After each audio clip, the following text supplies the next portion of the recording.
السلام علیکم ورحمۃ اللہ وبرکاتہ۔ بسم اللہ الرحمن الرحیم، نحمده ونصلی ونسلم علی رسولہ الکریم۔ عزیزان گرامی، 17 رمضان المبارک و مقدس اور مبارک دن ہے جو صرف تاریخ اسلام ہی نہیں بلکہ پوری دنیا کی تاریخ میں ایک نمایاں حیثیت اور ایک نمایاں مقام رکھتا ہے۔ 17 رمضان المبارک سن 2 ہجری کو اسلام اور کفر کے درمیان، حق اور باطل کے درمیان پہلی فیصلہ کن جنگ ہوئی، جس میں اللہ تعالیٰ نے مسلمانوں کو ان کی بے سر و سامانی کے باوجود کفاران مکہ کے لشکر جرار پر کامیابی عطا فرمائی۔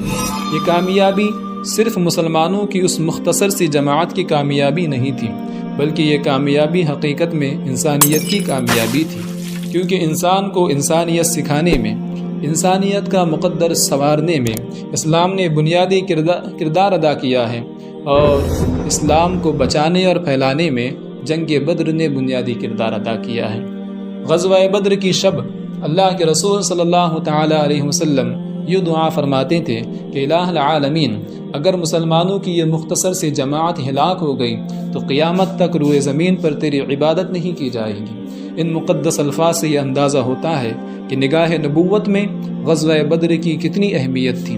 غزوہ بدر کی اہمیت کا اندازہ اس سے بھی ہوتا ہے کہ اللہ تعالیٰ نے اپنے مقدس کلام میں جا بجا اس کا تذکرہ فرمایا ہے۔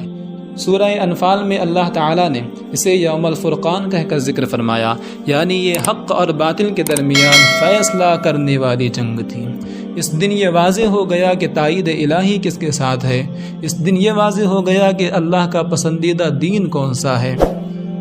اللہ رب العزت نے سورہ آل عمران میں فرمایا ہے، قد کان لکم آیۃ فی فئتین التقطا، بے شک تمہارے لیے نشانی تھی ان 2 گروہوں میں جن کی آپس میں جنگ ہوئی، یعنی غزوہ بدر میں کفر اور اسلام کی یہ 2 گروہ جن کی آپس میں جنگ ہوئی، تمہارے لیے ان میں بہت بڑی نشانی تھی۔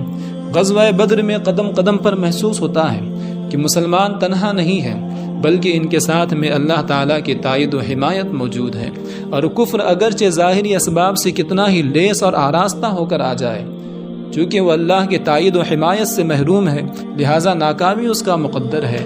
اور مسلمان اگرچہ بظاہر کتنا ہی کمزور دکھائی دے، اگر ان کے دلوں میں اللہ کا خوف موجود ہے، تقوی موجود ہے، اللہ کی ذات پر ایمان اور یقین ان کے دلوں میں موجود ہے، تو پھر کامیابی ان کا مقدر ہے۔ اس کی عمدہ مثال، بہترین مثال اور لازوال مثال غزوہ بدر ہے۔ غزوہ بدر کا پس منظر مختصر سا یہ ہے کہ اللہ کے رسول صلی اللہ تعالی علیہ وسلم کو یہ خبر ملی کہ مشرکین مکہ کا تجارتی قافلہ ملک شام سے آ رہا ہے، جس میں کفاران مکہ کا بہت بڑا سامان تجارت موجود ہے۔ اگر اس قافلے کو نقصان پہنچایا جائے تو اس کی وجہ سے مشرکین مکہ کی معاشی حیثیت کمزور ہو جائے گی۔ ہمیں اس سے معلوم ہوا کہ اگر اپنا وجود برقرار رکھنا ہے تو معاشی حالت کو مستحکم کرنا کتنا ضروری ہے۔ غزوہ بدر کا یہ پیغام بھی ہمیں حاصل ہوتا ہے کہ اگر اپنا وجود برقرار رکھنا ہے تو معاشی حیثیت سے اپنے آپ کو مضبوط کرنا بھی ضروری ہے۔ اللہ کے رسول صلی اللہ تعالی علیہ وسلم مشرکین مکہ کے اس تجارتی قافلے سے مقابلہ کرنے کے لیے مسلمانوں کے ایک مختصر سے گروہ کو لے کر روانہ ہوتے ہیں۔ تجارتی قافلے والوں کو جب یہ خبر ملتی ہے کہ مسلمان ہمارے راستے میں رکاوٹ بننے والے ہیں، تو وہ مکہ مکرمہ پیغام بھیجتے ہیں کہ مسلمان ہماری راہ میں حائل ہونے والے ہیں، لہٰذا ہماری امداد کے لیے آؤ۔ جیسے ہی یہ خبر مکہ میں پہنچتی ہے تو مشرکین مکہ جو پہلے ہی جوش انتقام میں بھڑک رہے تھے، وہ مسلمانوں کو نیست و نابود کرنے کے لیے ایک منظم اور مسلح لشکر لے کر مسلمانوں سے مقابلے کے لیے روانہ ہو جاتے ہیں۔ مسلمان چونکہ ایک تجارتی قافلے کا مقابلہ کرنے کے لیے نکلے تھے، لہذا ان کے پاس میں وہ آلات بھی نہیں تھے جو ایک جنگ میں ہونا چاہیے۔ مسلمانوں کے ذہن میں دور دور تک نہیں تھا کہ ہمارا مقابلہ ایک لشکر جرار سے ہونے والا ہے جس کے پاس میں آلات جنگ کی فراوانی موجود ہے، اور ادھر مشرکین مکہ آلات سے لیس ہو کر مسلمانوں سے مقابلے کے لیے آتے ہیں۔ جب اللہ کے رسول صلی اللہ علیہ وسلم غزوہ بدر کے قریب پہنچتے ہیں تو یہ اطلاع ملتی ہے کہ وہ تجارتی قافلہ جس سے مقابلے کے لیے مسلمان نکلے تھے وہ راستہ بچا کر آگے نکل گیا ہے اور اس تک پہنچنا تو مشکل ہے، لیکن ابھی ہمارا سامنا ایک لشکر جرار سے ہونے والا ہے جو مسلمانوں کو مٹانے کے جوش میں ہمارے سامنے کھڑا ہے۔ اللہ کے رسول صلی اللہ تعالیٰ علیہ وسلم اپنی جانثار صحابہ سے مشورہ فرماتے ہیں۔ صحابہ اپنے جذبہ ایمانی کا اظہار کرتے ہیں اور کہتے ہیں کہ حضور اگر ہمیں سمندر میں کودنے کا حکم دے تو ہم سمندر میں کود جائے۔ حضور کی اطاعت و فرما برداری میں ہم اپنا سب کچھ قربان کرنے کے لیے تیار ہے، لہٰذا ہم تیار ہے کہ اب اس لشکر جرار سے ہمارا مقابلہ ہوگا۔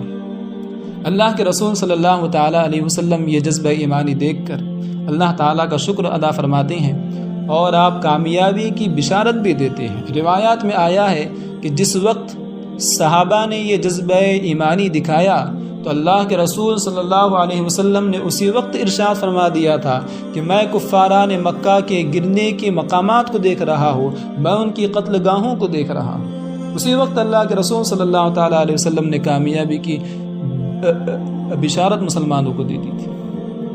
اب مسلمانوں کا اور مشرکین کا آمنا سامنا ہوا۔ ابتداءً انفرادی مقابلہ ہوا، پھر اس کے بعد میں دونوں طرف کی فوجیں حرکت میں آئی، سخت خونریز جنگ ہوئی اور اس میں مسلمانوں کو ان کی مختصر سے تعداد اور آلات جنگ کی کمی کے باوجود اللہ تعالیٰ نے مشرکین کے لشکر جرار پر کامیابی عطا فرمائی۔ اس جنگ کی اہمیت اس لیے زیادہ ہے کہ اس کی وجہ سے مسلمانوں کی ہیبت اور مسلمانوں کا مقام پورے عرب کے نزدیک مسلم ہو گیا۔ ہمارے لیے زیادہ اہمیت کی بات یہ ہے کہ غزوہ بدر میں ہمارے لیے کیا پیغام ہے۔ غزوہ بدر میں قدم قدم پر ہمیں ایمان افروز پیغامات ملتے ہیں۔ غزوہ بدر سے ہمیں پیغام بندگی حاصل ہوتا ہے۔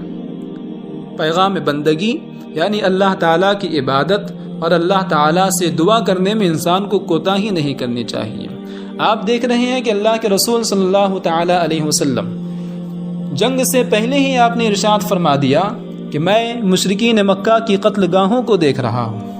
اور ابو داؤد شریف کی حدیث ہے کہ غزوہ بدر سے ایک روز پہلے اللہ کے رسول صلی اللہ تعالیٰ علیہ وسلم ایک چھڑی لے کر آپ میدان میں نکلے اور آپ نشان لگاتے تھے کہ کل فلاں کافر اس مقام پر گرے گا، فلاں کافر اس مقام پر گرے گا، گویا کہ جو ہونے والا ہے حضور اسے اپنی آنکھوں سے دیکھ رہے تھے۔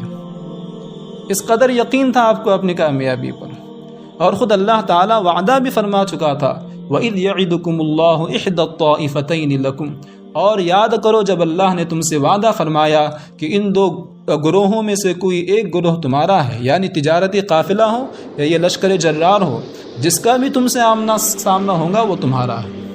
اللہ تعالیٰ تو وعدہ فرما چکا تھا، لیکن اس کے باوجود حضرت علی رضی اللہ تعالی عنہ کہتے ہیں کہ غزوہ بدر کی شب میں نے دیکھا کہ سارے مسلمان چین کی نیند سو رہے ہیں۔ کل حالانکہ موت کا سامنا ہونے والا ہے، لیکن اللہ تعالیٰ نے ایسا اطمینان انہیں عطا کیا کہ وہ چین کی نیند سو رہے ہیں۔ حضرت علی کہتے ہیں کہ میں نے دیکھا کہ سارے مسلمان چین کی نیند سو رہے ہیں، لیکن اللہ کے رسول صلی اللہ تعالیٰ علیہ وسلم رات بھر نمازیں آپ پڑھتے رہے، رات بھر آہوزاری آپ کرتے رہے، رات بھر صبح تک آپ اللہ تعالیٰ کے حضور آنسو بہاتے رہے کہ الہ العالمین مسلمانوں کو کامیابی عطا فرما۔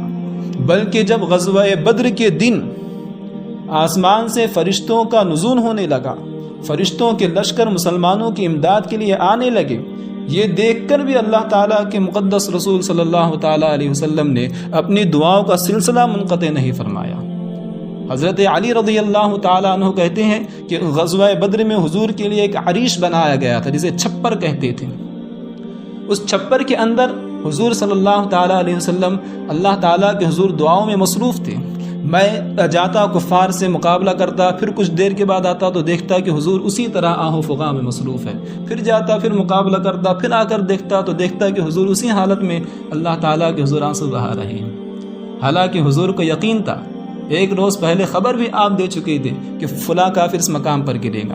تو ہمیں یہاں سے پیغام عبادت حاصل ہو رہا ہے، پیغام دعا حاصل ہو رہا ہے کہ اگرچہ کامیابی کے اسباب کتنے ہی یقینی کیوں نہ ہو، ہمیں اگرچہ ظاہری آنکھوں سے یہ دکھ رہا ہے کہ کامیابی ہماری ہے، پھر بھی بندے کو چاہیے کہ وہ اعتماد اور بھروسہ جو رکھے وہ اللہ تعالیٰ کی قدرت و رحمت پر رکھے اور اپنا حق بندگی ادا کرنے میں کوئی کمی نہ کرے۔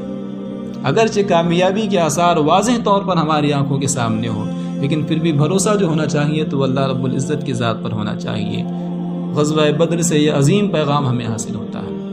ایسا نہیں کہ اگر اسباب کی کمی ہے، کامیابی کے اسباب دکھائی نہیں دے رہے ہیں تو اس وقت ہم اللہ تعالیٰ کے حضور آہوزاری کریں، نہیں، بلکہ کامیابی کتنی ہی یقینی ہمیں معلوم ہو اس وقت بھی ہمیں شان بندگی کو ہاتھ سے نہیں جانے دینا چاہیے۔ اور ایک دوسرا پیغام جو ہمیں غزوہ بدر سے حاصل ہوتا ہے وہ ہے پیغام عمل۔ پیغام عمل یعنی اگر دنیا میں آپ جی رہے ہیں، عالم اسباب میں اگر آپ جی رہے ہیں تو یہاں دنیا کے جو تقاضے ہیں کامیابی اور ناکامی کے، آپ کو اسے بھی پورا کرنا ہوگا۔